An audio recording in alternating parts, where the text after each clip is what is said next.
আমি কিছুতে করতে পারছি না, দেখি দেন। ছোট ছোট লাগানো আর কি মনে হয়।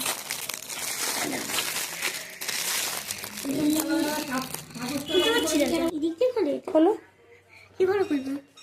খোলো, এখান থেকে খোলো, ধরো সেটা ধরো, টানো, হ্যাঁ কাপ বার করো, আস্তে করে বার করো, ভেঙে না যায়।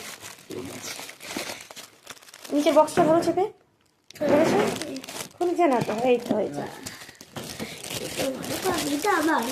দাঁড়াও, আবার দেখো কি সুন্দর লাগছে, ভালো লাগছে কিনা বলো। হ্যাঁ, এটা আবার জন্যে তাহলে বাবা আছে ফটো, আবার আছে ফটো, আবার দাঁড়াও দাঁড়াও, এই কাপটা আবার আমি তোমাকে দেবো না, এই কাপটা আবার আমি বাজারে দেখেছি, এই নতুন কাপটা আবার সুন্দর না? দেখি দেখাও, এইটা আবার ভালো করে একটু দেখি। এর মধ্যে আজ থেকে দুধ খাবো আর জল পাবে।